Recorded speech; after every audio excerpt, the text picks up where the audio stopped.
हरे कृष्णा। आप सभी लोगों का भगवत गीता ज्ञान प्रबोधिनी सत्र में स्वागत है। आज हम तीसरे अध्याय ज्ञान चक्षु की प्राप्ति, getting the eyes of knowledge, प्रश्नावली का 25वां प्रश्न से शुरू करेंगे। और ये 25वां प्रश्न है 9वें अध्याय का दूसरा श्लोक। तो इससे पहले कि हम ये शुरू करें, कृपया आप सब लोग मेरे साथ ये प्रार्थना बोलिए। ओम अज्ञानतिमिरान्धस्य ज्ञानाञ्जनशलाकया चक्षुरुन्मिलितं येन तस्मै श्रीगुरुवे नमः। श्रीचैतन्यमनोभीष्टं स्थापितं येन भूतले स्वयं रूपः कदा मह्यं ददाति स्वपदान्तिकम्। वन्देऽहं श्रीगुरोः श्रीयुतपदकमलं श्रीगुरुन् वैष्णवांश्च श्रीरूपं सागरजातं सहगण रघुनाथान्वितं तं सजीवं साद्वैतं सावधूतं परिजनसहितं कृष्ण चैतन्य देवं श्रीराधा कृष्णपादान् सहगण ललिता श्री विशाखान्वितांश्च। हे कृष्ण करुणा सिंधो दीनबंधो जगतपते गोपेश गोपिका कांत राधा कांत नमोस्तुते। तप्त कांचन गौरांगी राधे वृंदावनेश्वरी वृषभानुसुते देवी प्रणमामि हरिप्रिये। वाञ्छाकल्पतरुभ्यश्च कृपा सिन्धुभ्यैव च पतितानां पावनेभ्यो वैष्णवेभ्यो नमो नमः। जय श्री कृष्ण चैतन्य प्रभु नित्यानंद श्री अद्वैत गदाधर श्रीवासादि गौर भक्तवृंद। हरे कृष्ण कृष्ण कृष्ण हरे हरे, हरे राम राम राम हरे हरे। धन्यवाद।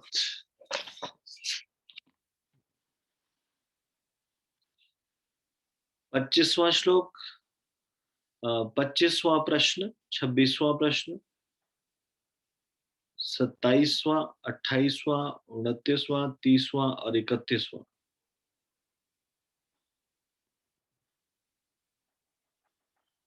इन 7 प्रश्नों के उत्तर इस 9वें अध्याय के दूसरे श्लोक में से हम ढूंढेंगे। आप सब लोगों को बहुत ध्यान से इसको सुनना होगा। इस श्लोक 9वें अध्याय का दूसरा श्लोक निकाल लीजिए प्लीज। 9वें अध्याय का दूसरा श्लोक।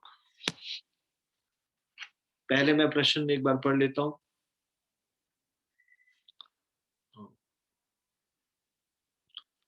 जो पहला प्रश्न होगा, 9वां अध्याय सब विद्याओं का राजा है, सब विद्या का क्या अर्थ है? बड़े बड़े, अब दूसरा प्रश्न, बड़े बड़े विश्वविद्यालयों के विषय में अत्यंत दुर्भाग्यपूर्ण बात क्या है? इस संसार में बड़े बड़े विश्वविद्यालय हैं, लेकिन उसमें दुर्भाग्य की बात क्या है? तीसरा, ज्ञान के सबसे गुह्य अंश क्या है? किसको कहा जाएगा कि ये ज्ञान का सबसे गुह्य अंश है? चौथा, एक व्यक्ति जब कब क्रमशः आध्यात्मिक उन्नति अनुभव करता है?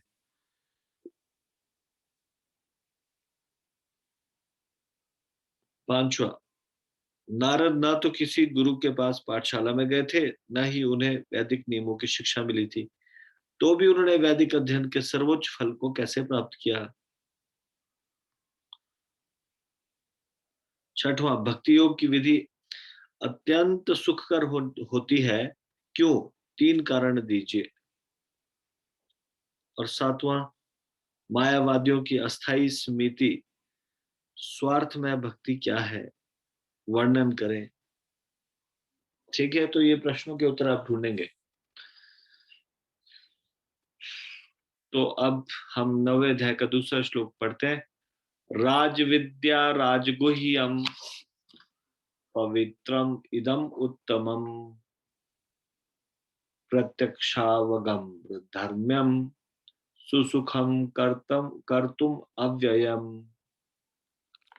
यह ज्ञान सब विद्याओं का राजा है, जो समस्त रहस्यों में सर्वाधिक गोपनीय है। यह परम शुद्ध है और चूंकि यह आत्मा की प्रत्यक्ष अनुभूति कराने वाला है, अतः यह धर्म का सिद्धांत है। यह अविनाशी है और अत्यंत सुखपूर्वक संपन्न किया जाता है। तात्पर्य: भगवत गीता का यह अध्याय विद्याओं का राजा राज विद्या कहलाता है।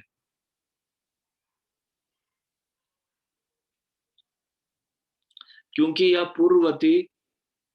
पूर्ववर्ती व्याख्यायित समस्त सिद्धांतों एवं दर्शनों का सार है। देखिए, 9th chapter is very very important. 9वें अध्याय को क्या बताया जा रहा है? यहाँ पे बताया जा रहा है कि यह ज्ञान क्या है। यहाँ पे ये अध्याय, पूरा अध्याय, इसको राज विद्या कहा गया है, विद्याओं का राजा। इस अध्याय का नाम क्या है? परम गुह्य ज्ञान। जो पहले व्याख्या की गई उस समस्त सिद्धांतों का और दर्शनों का ये सार है। भारत के प्रमुख दार्शनिक गौतम, कणाद, कपिल, याज्ञवल्क्य, शांडिल्य तथा वैश्वानर हैं।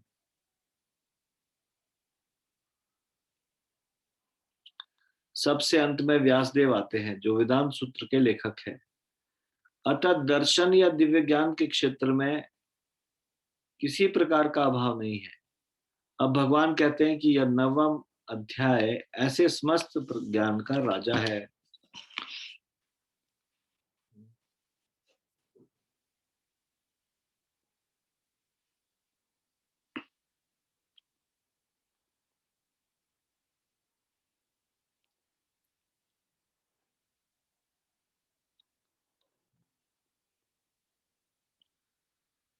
यह वेदाध्ययन से प्राप्त ज्ञान एवं विभिन्न दर्शनों का सार है।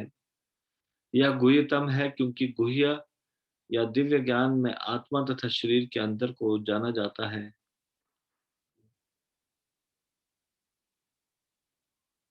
समस्त गुह्य ज्ञान के इस राजा राज विद्या की पराकाष्ठा है भक्ति योग। सामान्यतया लोगों को इस गुह्य ज्ञान की शिक्षा नहीं मिलती, उन्हें बाह्य शिक्षा दी जाती है। जहां तक सामान्य शिक्षा का संबंध है, उसमें राजनीति, समाजशास्त्र, भौतिकी, रसायन शास्त्र, गणित, ज्योतिर्विज्ञान, इंजीनियरिंग आदि में मनुष्य व्यस्त रहते हैं।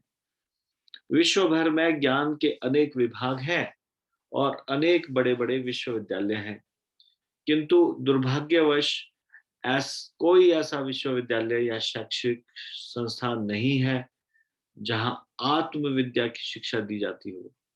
फिर भी आत्मा शरीर का सबसे महत्वपूर्ण अंग है। आत्मा के बिना शरीर महत्वहीन है। तो भी लोग आत्मा की चिंता न करके जीवन की शारीरिक आवश्यकताओं को अधिक महत्व प्रदान करते हैं।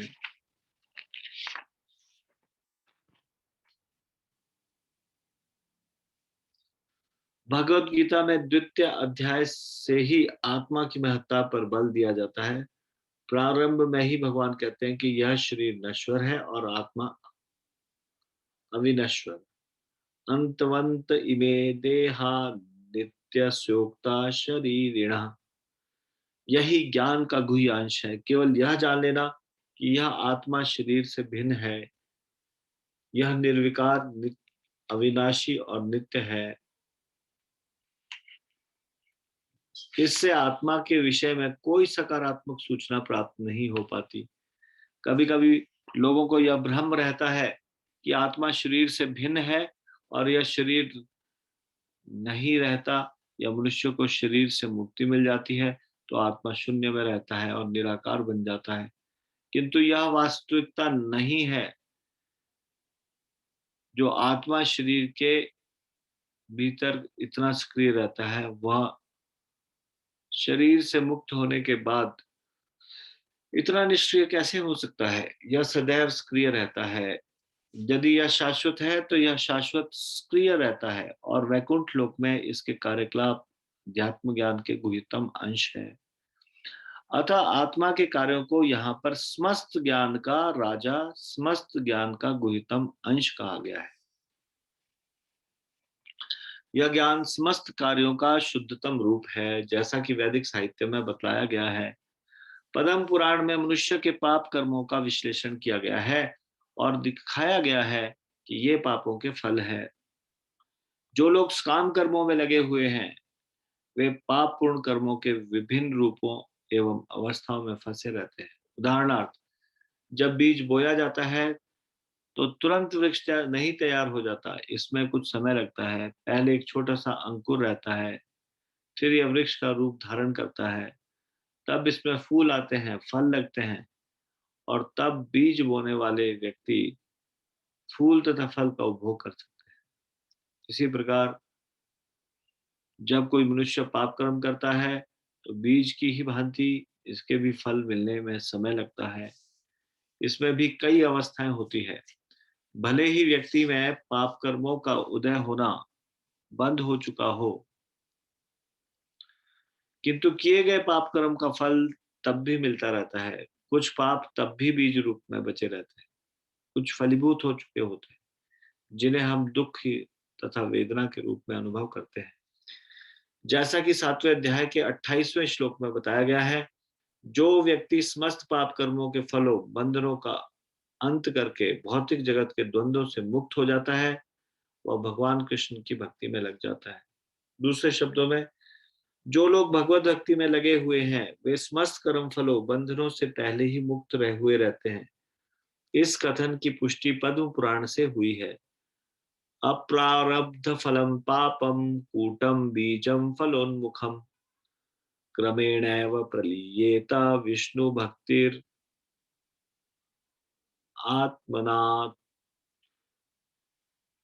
जो लोग भगवत भक्ति में रत रहते हैं, उनके सारे पाप कर्म चाहे फलीभूत हो चुके हो, सामान्य हो या बीज रूप में हो, क्रमशः नष्ट हो जाते हैं।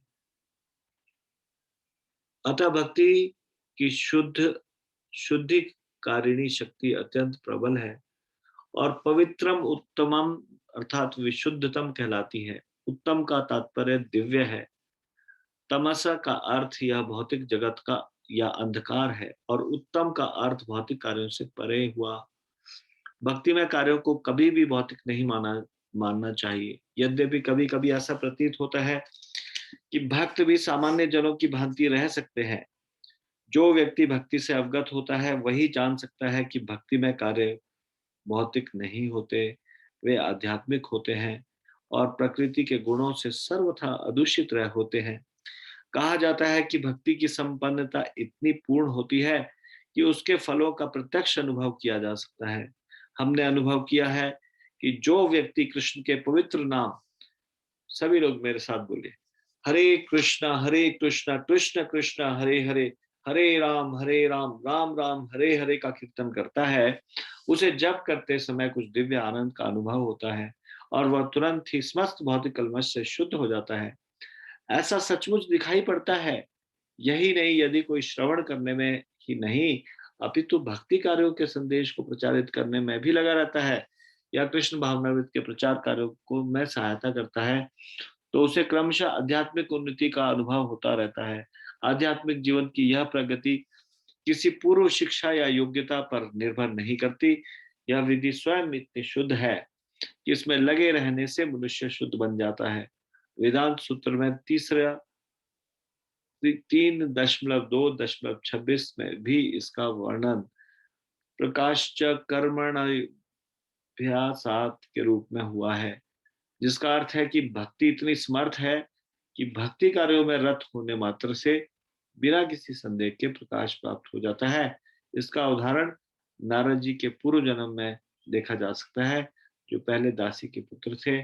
वे ना तो शिक्षित थे, ना ही राजकुल में उत्पन्न हुए थे, परंतु जब उनकी माता भक्तों की सेवा करती रहती थी, नारद भी सेवा करते थे और कभी-कभी माता की अनुपस्थिति में भक्तों की सेवा स्वयं करते रहते थे। नारद स्वयं कहते हैं, उच्छिष्ट लेपानुमोदितो द्विजय सकृत स्म भुञ्जे तदपास्त किल्बिषः एवं प्रवृत्तस्य विशुद्ध चेतसा तधर्म एवात्म रुचि प्रजायते। श्रीमद् भागवत के इस श्लोक में पहले स्कंद के 5वें अध्याय का 25वां श्लोक नारद जी अपने शिष्य व्यासदेव से अपने पूर्व जन्म का वर्णन करते हैं। वे कहते हैं कि पूर्व जन्म में बाल्यकाल में वे चातुर्मास में शुद्ध भक्तों भागवतों की सेवा किया करते थे, जिससे उन्हें उनकी संगति प्राप्त हुई। कभी कभी वे ऋषि अपनी थालियों में उच्छिष्ट भोजन छोड़ देते और यह बालक थालियां धोते, और जब उन्होंने अनुमति दे दी तो बालक नारद उस उच्छिष्ट बालक भोजन को खाता था।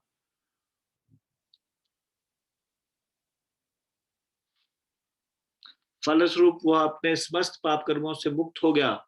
जो जो वह उच्छिष्ट खाता रहा, त्यों त्यों वह ऋषियों के समान शुद्ध हृदय बनता था। चूंकि वे महाभागवत भगवान की भक्ति का आस्वाद श्रवण तथा कीर्तन द्वारा करते थे, अतः नारद ने भी क्रमशः वैसी रुचि विकसित कर ली। नारद आगे कहते हैं, तत्रान्वहं कृष्ण कथा प्रगायताम अनुगृहेणाश्रणवं मनोहरः ताश्रद्धया मेनुपदं विशृण्वतः प्रियश्रवस्यं ममाभवद्रुचिः। ऋषियों की संगति करने से नारद में भी भगवान की महिमा के श्रवण तथा कीर्तन की रुचि उत्पन्न हुई और उन्होंने भक्ति की तीव्र इच्छा विकसित की। अतः जैसा कि वेदांत सूत्र में कहा गया है, प्रकाशश्च कर्मण कर्मण्यभ्यासात्, जो भगवत भक्ति के कार्यों में केवल लगा रहता है उसे स्वतः सारी अनुभूति हो जाती है और वह सब समझने लगता है। इसी का नाम प्रत्यक्ष या अप्रत्यक्ष अनुभूति है। धर्मम शब्द का अर्थ है धर्म का पथ। नारद वास्तव में दासी पुत्र थे। उन्हें किसी पाठशाला में जाने का अवसर प्राप्त नहीं हुआ था। वे केवल माता के कार्यों में सहायता करते थे और सौभाग्यवश उनकी माता को भक्तों की सेवा का सुयोग प्राप्त हुआ था। बालक नारद को भी यह सुअवसर उपलब्ध हो सका कि वे भक्तों की संगति करने से ही समस्त धर्म के परम लक्ष्य को प्राप्त कर सके। यह लक्ष्य है भक्ति।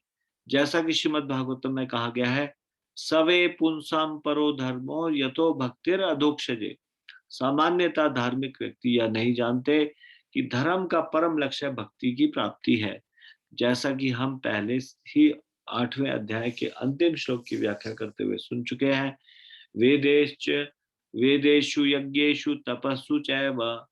सामान्यतया आत्म साक्षात्कार के लिए वैदिक ज्ञान आवश्यक है, किंतु यहाँ पर नारद न तो किसी गुरु के पास पाठशाला में गए थे, न ही उन्हें वैदिक नियमों की शिक्षा मिली थी, तो भी उन्हें वैदिक अध्ययन के सर्वोच्च फल प्राप्त हो सके। यह विधि इतनी सशक्त है कि धार्मिक कृत्य किए बिना ही मनुष्य सिद्धि पद को प्राप्त होता है। यह कैसे संभव होता है, इसकी भी पुष्टि वैदिक साहित्य में मिलती है। आचार्यवान पुरुषो वेद। महान आचार्यों के संसर्ग में रहकर मनुष्य आत्म साक्षात्कार के लिए आवश्यक समस्त ज्ञान से अवगत हो जाता है, भले ही वह अशिक्षित हो या उसने वेदों का अध्ययन न किया हो। भक्ति योग अत्यंत सुखकर सुसुखम होता है। ऐसा क्यों? क्योंकि भक्ति में श्रवणम कीर्तनम विष्णु रहता है, जिससे मनुष्य भगवान की महिमा के कीर्तन को सुन सकता है या प्रामाणिक आचार्यों द्वारा किए गए दिव्य ज्ञान के दार्शनिक भाषण सुन सकता है।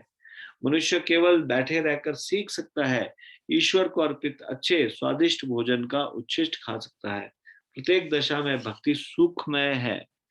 मनुष्य गरीबी की हालत में भी भक्ति कर सकता है। भगवान कहते हैं, पत्रम पुष्पम फलम तोयम। वे भक्त से हर प्रकार की भेंट लेने को तैयार रहते हैं, चाहे पत्र हो, पुष्प हो, फल हो या थोड़ा सा जल।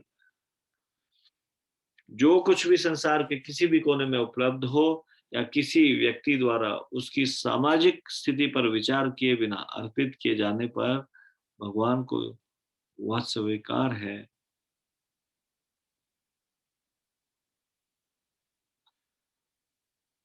यदि उसे प्रेम पूर्वक चढ़ाया जाए।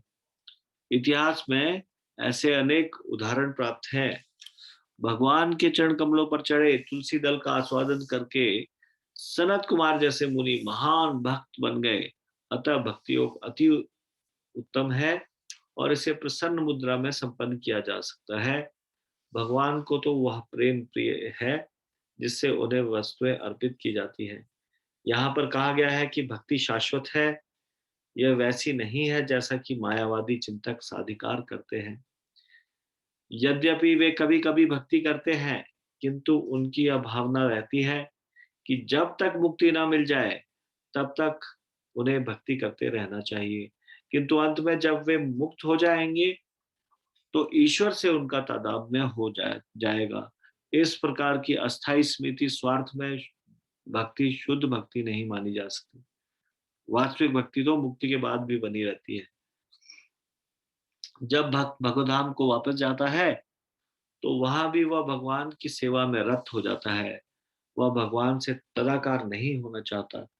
जैसा कि भगवत गीता में देखा जाएगा, वास्तविक भक्ति मुक्ति के बाद प्रारंभ होती है। मुक्त होने पर सब मनुष्य ब्रह्म पद पर स्थित होता है। ब्रह्मभूत तो उसकी भक्ति प्रारंभ होती है। मुक्त होने पर जब मनुष्य ब्रह्म पद पर स्थित होता है, यानी कि ब्रह्मभूत, तो उसकी भक्ति प्रारंभ होती है। समा सर्वेषु भूतेषु मद्भक्तिम लभते पराम। कोई भी मनुष्य कर्म योग, ज्ञान योग, अष्टांग योग या अन्य योग करके भगवान को नहीं समझ सकते। इन योग विधियों में भक्ति योग की दिशा में किंचित प्रगति हो सकती है, किंतु भक्ति अवस्था को प्राप्त हुए बिना कोई भगवान को समझ नहीं पाता। श्रीमद् भागवतम में इसकी भी पुष्टि हुई है कि जब मनुष्य भक्ति योग संपन्न करके विशेष रूप से किसी महात्मा से श्रीमद् भागवत या भगवत गीता सुनकर शुद्ध हो जाता है, तो वह कृष्ण विद्या या समस्त या तत्व ज्ञान को समझ सकता है। एवं प्रसन्न मनसो भगवत भक्ति योगतः। जब मनुष्य का हृदय समस्त व्यर्थ की बातों से रहित हो जाता है तो वह समझ सकता है कि ईश्वर क्या है। इस प्रकार भक्ति योग या कृष्ण भावनामृत समस्त विद्याओं का राजा और समस्त गुह्य ज्ञान का राजा है। यह धर्म का शुद्धतम रूप है और इसे बिना कठिनाई के सुख पूर्वक संपन्न किया जा सकता है। अतः मनुष्य को चाहिए कि इसे ग्रहण करे। अश्रद्ध, ठीक है, ये 9वां अध्याय का दूसरा श्लोक का तात्पर्य समाप्त हुआ। ये आपने देखा कितना बड़ा तात्पर्य है। तो ये आप लोगों को होमवर्क दिया था कल, अचिंत्य गौर प्रभु, ये घर से करने के लिए दिया था ये कार्य। हरे कृष्ण प्रभु जी, मैंने रिपीट नहीं किया, आपने उस दिन दिया था ना 9.2 का भी होमवर्क दिया था, 9.3 का भी, तो मैंने दोबारा नहीं ठीक किया। ठीक है, 9.2 दिया हुआ था ना, ठीक है। तो अभी पहले प्रश्न में आते हैं। आप लोग कृपया इस प्रश्न का उत्तर दीजिए, हाथ खड़ा कीजिए। 9वां अध्याय सब विद्याओं का राजा है, सब विद्या का क्या अर्थ है? जब आप उत्तर देंगे तो आप ये बता सकते हैं कि ये फर्स्ट पैराग्राफ के यहां से आप बता रहे हैं, या सेकंड पैराग्राफ, या थर्ड पैराग्राफ, या फिर नेक्स्ट पेज, या कौन है, इस प्रकार से बता सकते। तो 9वां अध्याय सब विद्याओं का राजा है, सब विद्या का क्या अर्थ है?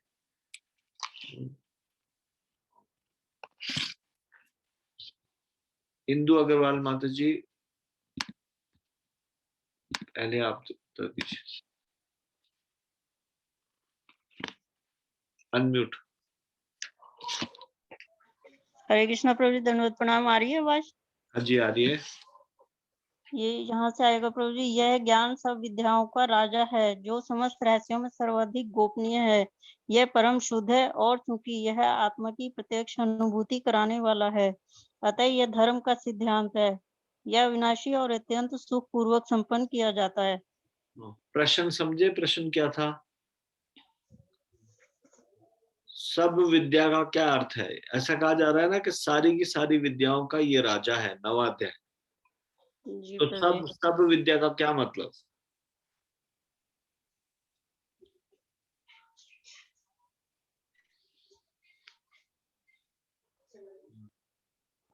ठीक है, आप म्यूट कर लीजिए। ये आंसर तो आपने एग्जैक्ट आंसर नहीं दिया ना, पूछा कुछ और, आप आंसर में कुछ और दे।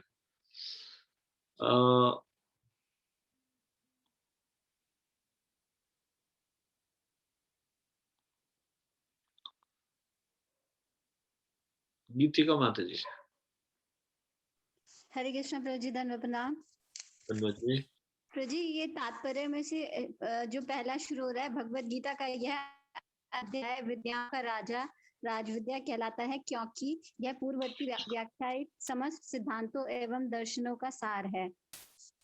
और फिर प्रभु जी इसमें आगे यहाँ जाता है, अतः दर्शन या दिव्य ज्ञान के क्षेत्र में किसी पर नहीं, ये नहीं, भगवान कहते हैं कि यह नवम अध्याय ऐसे समस्त ज्ञान का राजा है, यह वेदाध्ययन से प्राप्त ज्ञान एवं विभिन्न दर्शनों का सार है।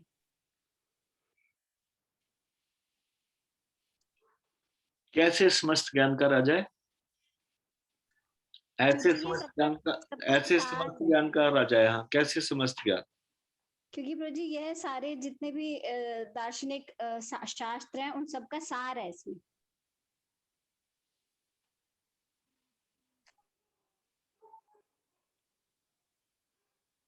अगर गलत हो तो सॉरी प्रभु जी, मेरे को यही समझ में आया। हाँ नहीं, मैं वही पूछ रहा हूँ, सब विद्या का मतलब क्या है? कौन सी सब सारी विद्या है? प्रभु जी समस्त शास्त्र और जो भी ये वेदाध्ययन, वेद और विभिन्न दर्शन जो हैं,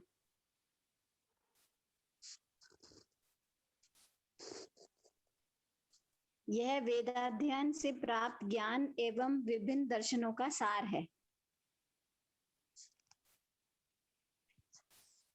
प्रभु जी 6th लाइन है ऊपर से। अब भगवान कहते हैं कि यह नवम अध्याय ऐसे समस्त ज्ञान का राजा है, यह वेदाध्ययन से प्राप्त ज्ञान एवं विभिन्न दर्शनों का सार है। ठीक है। थैंक यू और प्रभु जी। कोई हरे कृष्ण जी। और कोई इसमें ऐड करना चाहेगा, कुछ बोलना चाहेगा अपने आंसर को? दूसरे शब्दों में भी बोलना चाहेंगे तो भी बोल सकते हैं। You want to put it in some another words?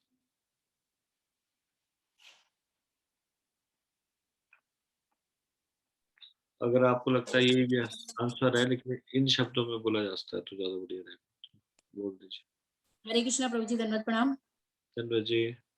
प्रभु जी इसमें ये भी आ सकता है, विश्व भर में ज्ञान के अनेक विभाग हैं और अनेक बड़े बड़े विश्वविद्यालय हैं, किंतु दुर्भाग्यवश कोई ऐसा विश्वविद्यालय या शैक्षिक संस्थान नहीं है जहां आत्मविद्या की शिक्षा दी जाती हो। नहीं, ये तो कौन सा प्रश्न है? ये तो कोई दूसरा प्रश्न थोड़ी नहीं है, पहले ही प्रश्न चल रहा है। नहीं, जैसे ये पूछा ना प्रभु जी सब विद्याओं के बारे में। हाँ, तो नवाध्याय सब विद्याओं का राजा है, मतलब सब विद्या क्या? सब विद्या प्रभु जी ये विश्वविद्यालय वाली विद्या आएगी, शैक्षिक संस्थान।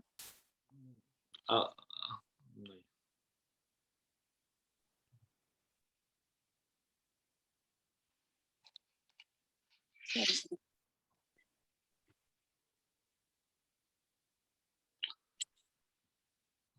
कलावती माता जी बोले। हरे कृष्णा प्रभु जी, दंडवत प्रणाम। धन्यवाद जी। प्रभु जी सब विद्या का ज्ञान या भक्ति योग को बोल सकते हैं? नहीं, ये सारी विद्याओं का राजा है। तो सारी विद्याओं, कौन सी सारी विद्याओं का राजा? भक्ति सारी, सारी भक्तियों, सारी की भक्ति, सब भक्ति का राजा है, ऐसा बोल रहे हैं?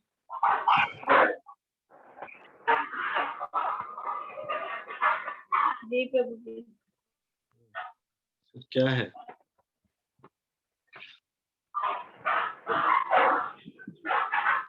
जैसे प्रभु जी आध्यात्मिक ज्ञान में है एक योग विधि, एक आपको कुछ बताने की, एक योग विधि है, एक ज्ञान विधि और एक भक्ति विधि है, तो शायद ये भक्ति विधि जो है ये सब विद्याओं का राजा है।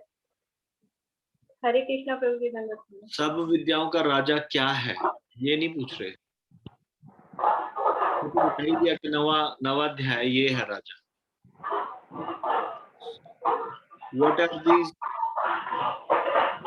सब विद्या? सब विद्या मतलब देखो, इसको मैं जैसे ये बोल रहे हैं कि 9th chapter is king of all knowledge, of all such knowledge. What does this all such knowledge means, denote?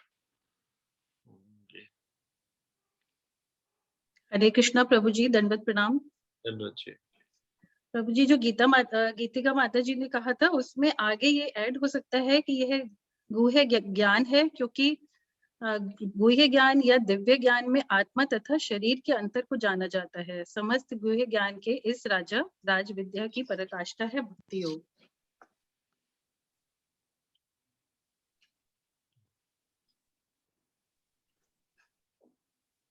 आत्मा तथा शरीर के अंतर को भी जाना जाता है, इसीलिए इसको 9वें अध्याय को सब विद्याओं का राजा कहते हैं।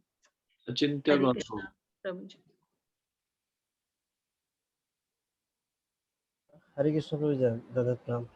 प्रभु जी, मुझे ऐसा समझ में आ रहा था अपनी बुद्धि से, प्रभु जी ये गलत भी हो सकता है। ये जो पैराग्राफ है प्रभु जी, जो शुरू होता है, सामान्यतः लोगों को इस गुह्य ज्ञान की शिक्षा नहीं मिलती। तो प्रभु जी यहाँ पे मुझे ऐसा लग रहा है कि जब ये सब विद्याएं की बात आ रही है, तो इस संसार में इतनी सारी विद्याएं हैं तरह तरह की, जो प्रभुपाद जी यहाँ पे कोट कर रहे हैं। राजनीतिक, समाजशास्त्र, भौतिकी, रसायन शास्त्र, गणित, ज्योतिर्विज्ञान, इंजीनियरिंग आदि ऐसे बहुत सारे ज्ञान हैं। और साथ साथ आध्यात्मिक ज्ञान भी है, जिसमें कि ज्ञान योग, इस प्रकार के जो ज्ञान योग, ध्यान योग, तो ये सब सारी जितनी भी विद्याएं हैं उन सब का राजा है, किंग है। इस प्रकार से समझ में आ रहा था।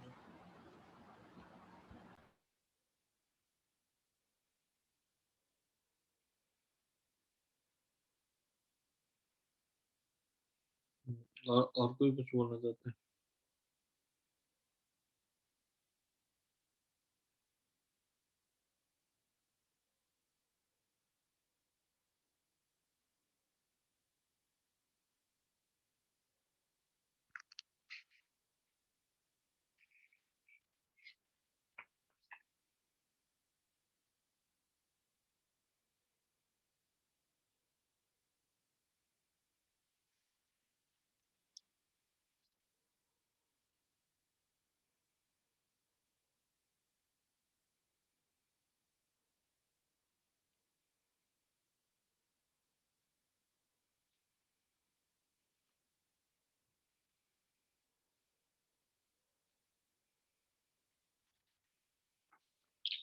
ठीक है, पहले तो ये सारे ज्ञान का गुह्य, सब सारे ज्ञान का राजा का क्या मतलब है? सारी विद्याओं का राजा का क्या मतलब है ना? वैसे तो ये था कि सारी विद्याएं क्या है, लेकिन मैं पहले इस चीज को डिस्कस करना चाहता हूँ।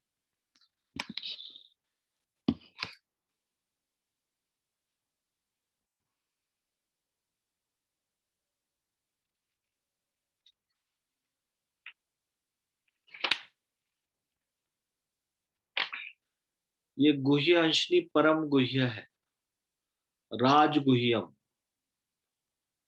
गोपनीय ज्ञान का भी राजा, सारी विद्याओं का राजा और सारी गोपनीय ज्ञान का राजा। और ये क्या है जो सारी विद्याओं का राजा है या सारे गुह्य ज्ञान का राजा? अब ज्ञान का गुह्य अंश तो ये है, ये जानना कि आत्मा शरीर से भिन्न है, अविनाशी है, नित्य है, ये जानना तो गुह्य है। पर ऐसे गुह्यों में भी सबसे ज्यादा, ऐसे गोपनीय ज्ञान में भी सब सारे गोपनीय ज्ञान का राजा वो है। अगर आप देखेंगे पहला, दूसरा, तीसरा पैराग्राफ के एंड में ये बताया गया है, अतः आत्मा के कार्यों को यहाँ पर समस्त ज्ञान का राजा, समस्त ज्ञान का गुह्यतम अंश कहा गया है। आत्मा का कार्य क्या है? आत्मा का कार्य क्या है? आत्मा अंश है परमात्मा का। तो आत्मा बना है परमात्मा की सेवा के लिए, अंश हमेशा होता है अंशी की सेवा के लिए। तो आत्मा का वास्तविक कार्य क्या है?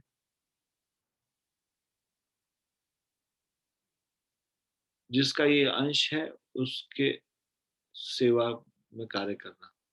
तो यानी कि ये जो प्रेममयी सेवा होती है जीवात्मा की भगवान के प्रति, वो है भक्ति। तो पहली बात तो ये कि परम गुह्य ज्ञान क्या है? भक्ति। और विद्याओं का राजा क्या है? भक्ति। अब ये चीज समझ में आ गया इस बात से? पहले मैं ये क्लियर किया कि ये क्या है विद्याओं का राजा? भक्ति। सारे गोपनीय ज्ञान का राजा क्या है? भक्ति। अब ये सारे गोपनीय ज्ञान क्या है और सारी विद्याएं क्या है? इस संसार में जितने भी प्रकार के सिद्धांत है, जितने भी दर्शन है, जो कि इन मुख्य दार्शनिकों ने दिए हैं, गौतम ने, कणाद ने, कपिल ने, याज्ञवल्क्य ने, शांडिल्य ने, वैश्वानर ने, और भी बहुत सारे डिफरेंट डिफरेंट फिलॉसफीज दिए इन लोगों ने। वो सारी फिलॉसफीज का कल्मिनेशन है ये क्या है? भक्ति।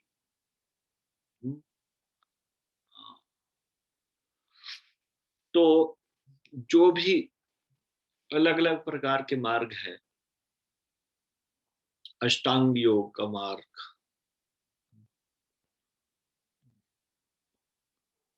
ध्यान योग का मार्ग, या फिर अनेक मार्ग,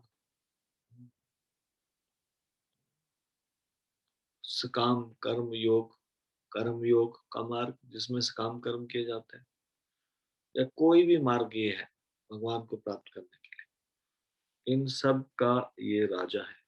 सबसे सारे सबका राजा है। ना केवल इनका राजा है, ये गोपनीय ज्ञान है सारे आत्मा से संबंधित, इनका राजा है, बल्कि संसार की जो कुछ भी विद्याएं हैं उनका भी राजा है। किसी भी प्रकार की शिक्षाएं, किसी भी प्रकार का ज्ञान इस संसार का, चाहे इस अध्यात्म का, चाहे भौतिक संसार का, चाहे भौतिक संसार का ना हो, इस आध्यात्मिक संसार का ज्ञान या आत्मा से संबंधित ज्ञान, इन सब का मैं ये भक्ति जो है, भक्ति क्या है? एक्चुअली इट इज द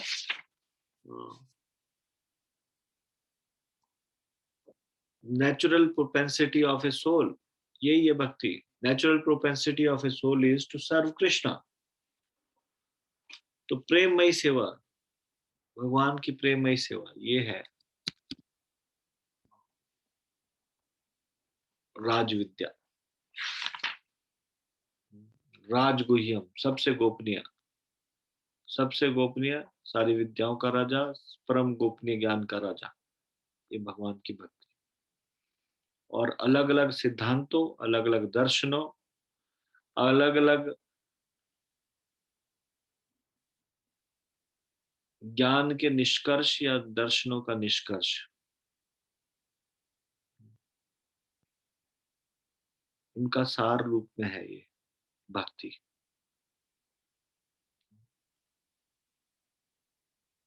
जहां लिखा है पहले पैराग्राफ में, लास्ट लाइन में, समस्त गुह्य ज्ञान के इस राजा राज विद्या की पराकाष्ठा है भक्ति योग। ठीक है, थोड़ा लंबा डिस्कस कर लिया।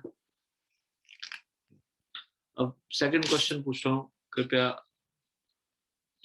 आप लोग हाथ उठाइएगा। और सेकंड क्वेश्चन है, बड़े बड़े विश्वविद्यालयों के विषय में अत्यंत दुर्भाग्यपूर्ण बात क्या है? क्या है दुर्भाग्य बड़े बड़े विश्वविद्यालयों में?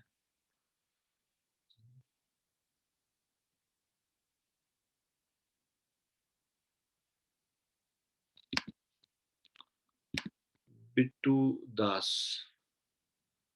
ये प्रभु जी है, छवि माता जी के बेटे हैं। हरे कृष्णा प्रभु जी, दंडवत प्रणाम।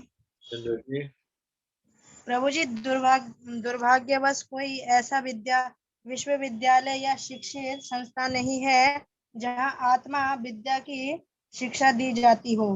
फिर भी आत्मा शरीर का सबसे महत्वपूर्ण अंग है।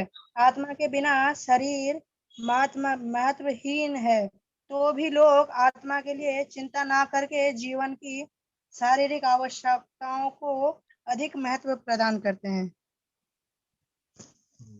हो सकता है। हाँ जी, हो सकता है। मतलब कोई सबसे बड़ा दुर्भाग्य क्या है बड़े बड़े विश्वविद्यालयों का, ये है कि वहां पे आत्मा के बारे में कोई ज्ञान नहीं मिलता। जी प्रभु जी। ठीक है, म्यूट कर लीजिए। हरे कृष्णा प्रभु जी, दंडवत प्रणाम। वहां पे आत्म विद्या की कोई शिक्षा नहीं दी जाती। वहां पे ये शिक्षा आत्मा क्या है, परमात्मा क्या है, आत्मा का भगवान से क्या संबंध है, यही है।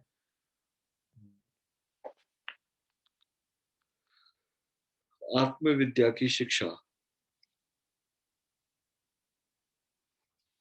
ठीक है, धन्यवाद।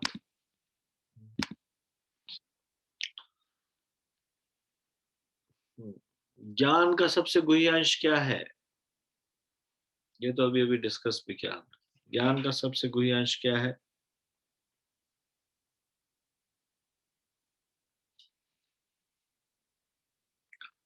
ज्ञान का सबसे गुह्य अंश क्या है? ये तो इजी है, अभी अभी डिस्कस किया ना। कृष्णा माता जी बोलिए। हरे कृष्णा प्रभु जी, दंडवत प्रणाम। जी। ज्ञान का गुह्य अंश है, आत्मा शरीर से भिन्न है। म्यूट कर लीजिए। हरे कृष्णा प्रभु जी। वासिनी माता जी।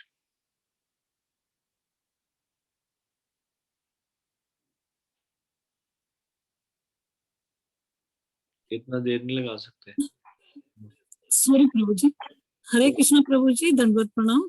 जी। भगवान कहते हैं कि यह शरीर नश्वर है और आत्मा अनिश्वर। अंतवंत इमे देहा नित्य स्कोता शरीरणी। यही ज्ञान का गुहांश है। केवल यह जान लेना कि यह आत्मा शरीर से भिन्न है, यह निर्विकार है, अविनाशी और नित्य है। हरे कृष्ण। म्यूट कर लीजिए।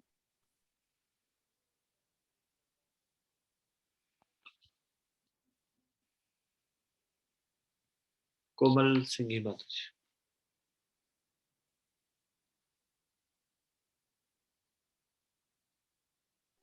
हरे कृष्णा प्रभु जी, दंडवत प्रणाम। धन्यवाद जी। ज्ञान का सबसे गुह्य अंश प्रभु जी, आवाज आ रही है? जी आ रही है। हरे कृष्णा प्रभु जी। आपको मेरी आवाज सुनाई दे रही है? हाँ जी आ रही है, मैंने ऐसे कहा। ज्ञान का सबसे गुह्य अंश है आत्मा के कार्य।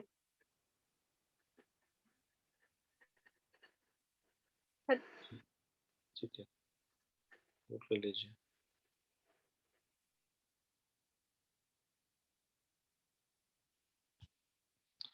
ये अभी अभी डिस्कस हुआ था ना सब लोग, अभी पहले जब मैंने ये बताया था। गुह्य चीजें तो पहले बताई गई है।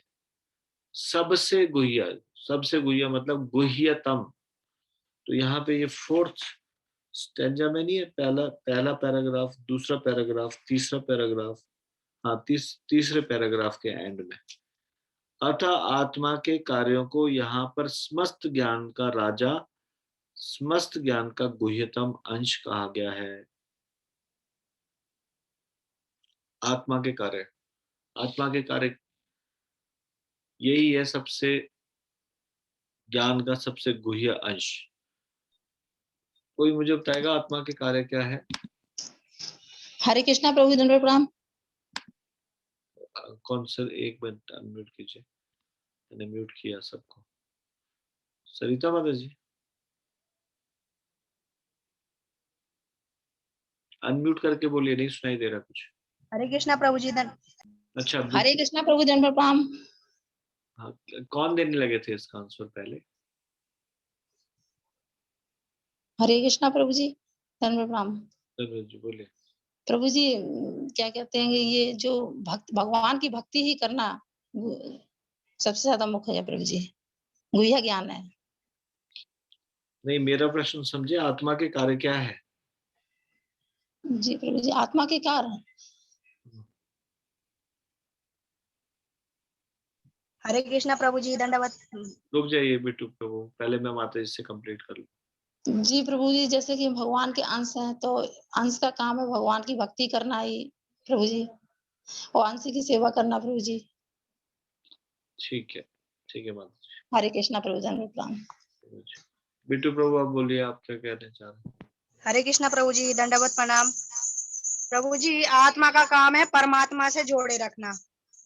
प्रभु जी, हम परमात्मा के ही एक अंश हैं। आत्मा का कार्य है परमात्मा से जोड़े रखना। किसको जोड़ना? आत्मा को परमात्मा से जोड़ के रखना। खुद को। जी प्रभु जी। कैसे जोड़ेंगे सभी को? भगवान की भक्ति करके, गुरु की बात मान के, और ठीक है, आप ठीक बोल रहे हो। आपको थोड़ा सा कॉन्फिडेंस के साथ, इसको क्लैरिटी के साथ बोलना है, क्योंकि जब हम ऐसे बोलेंगे तो ये थोड़ा सा वेग सा आंसर होगा। जोड़ के रखेंगे, कैसे जोड़ के रखेंगे? हाँ, कैसे जोड़ के रखेंगे? भगवान की भक्ति के द्वारा।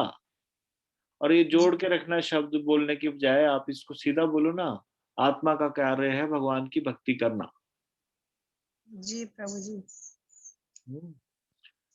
देखो, भगवान से तो निर्विशेषवादी भी जुड़े रहते हैं। ये सही उत्तर नहीं होगा कि आत्मा का कार्य भगवान से जुड़े रहना। जो निर्विशेषवादी है या फिर मायावादी है, वो कौन से भगवान से नहीं जुड़े होते? वो भी जुड़े होते हैं, लेकिन ये नहीं है आत्मा का मुख्य कार्य। कैसे जुड़े रहते हैं वो? ये सोचते रहते हैं मैं भगवान हूँ, मैं, आत्मा और परमात्मा एक है। ऐसे वो आत्मा और परमात्मा को जोड़ के रखते हैं, पूरी तरह से एक ही बना देते हैं। ऐसा नहीं है ना? तो ये शब्दों में थोड़ी सी गलती है। आत्मा को परमात्मा से जोड़े रखना हमेशा, ऐसा नहीं। आत्मा का मुख्य कार्य है परमात्मा का अंश है, अंश होने के कारण अंश की सेवा करना, प्रेममयी सेवा करना, उसी को भक्ति बोलते हैं। जी प्रभु जी। ठीक है प्रभु जी, आपको ठीक है। समझ में आया इसमें किस लिए दोष है? ये वाले आंसर में जोड़े रखना में ये थोड़ा सा दोष है इसमें, है ना? ये वाले आंसर, आत्मा का कार्य है भगवान की सेवा करना या फिर भगवान की भक्ति करना। प्रेममयी सेवा ही है भक्ति करना, मतलब भगवान की प्रेममयी सेवा। ठीक है, धन्यवाद, आपने ट्राई किया आंसर देने का। Well tried. हरे कृष्णा प्रभु जी, दंडवत प्रणाम।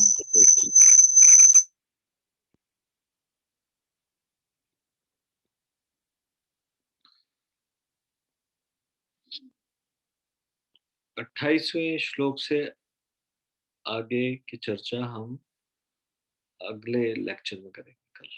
इसको यहीं पे हम समाप्त करेंगे। श्रीमद् भगवद गीता की जय, शिल प्रभुपाद की जय, निताई गौर प्रेमानंदे, हरि हरि बोल। धन्यवाद।